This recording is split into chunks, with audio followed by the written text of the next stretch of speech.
There's a lie we tell ourselves constantly that things run out. That opportunity dries up, that fortune vanishes, that breath eventually runs short. But here's the hard truth I learned: there is vastly more than enough floating around for every single person. Most of us live trapped in this illusion of scarcity, acting like we're rationing oxygen, terrified to use anything lest we starve later. And that fear, it paralyzes your ambition before you even try. If you think struggling financially means you've failed spiritually, stop right there. Money isn't some cosmic barometer of your soul. It's utterly neutral. What makes it good or bad is how you wield it. In fact, looking deeper, our biggest problem isn't a shortage of stuff, it's a deficiency in awareness. We confuse a lack of perfect circumstance with a failure to see the endless availability of possibility everywhere else. Think about it: people rise from almost anywhere.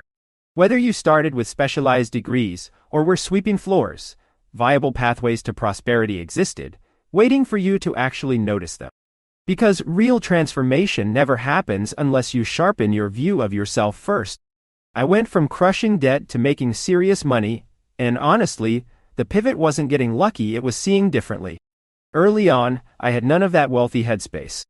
I was grinding, working basic jobs, but I forced myself to learn side hustles, absorbing lessons about compound returns just to survive. If I could pinpoint one thing that changed everything, it's mastering the act of influencing people selling. Now, don't get me wrong, talent helps, but human beings are wired to persuade. Our instinct to nurture, to guide, that's innate wiring. Yet I carried this huge baggage of visceral dread of talking about money.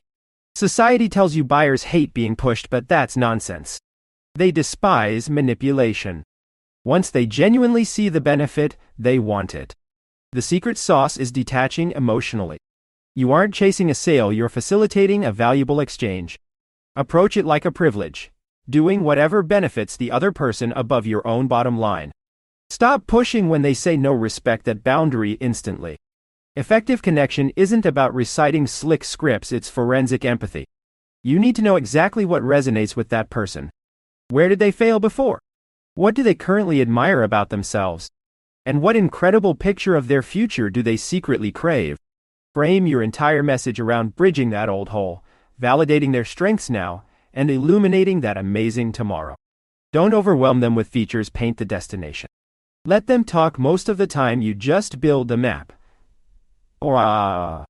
This whole dynamic connects straight back to spirit. Prosperity truly flows from a place of abundant thinking. Divinity itself represents infinite overflow. Believing that striving for well-being somehow pushes you away from grace is a dangerous myth peddled by poorly informed voices.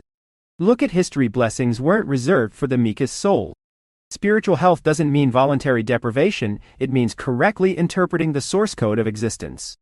Material reality is just the shadow cast by invisible truths. My big turning point happened when I suddenly saw cash flow easily.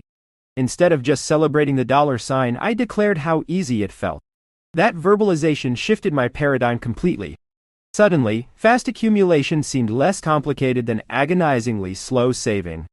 Of course, life threw curveballs. Grief hit harder than any market crash ever could.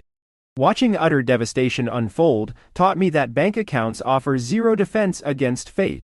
It cemented my reliance on sovereignty, the idea that there is a larger order guiding everything, even the worst pain. Adversity isn't random punishment, it's raw material for character refinement. Like lifting weights, you break down to rebuild stronger. And finally, let's nail down the mechanics of ascent. Belief is useless without execution. Acknowledging potential is passive, committing to relentless forward motion is active. Many stall not because they lack skill, but because they whisper internally, "I'm not capable."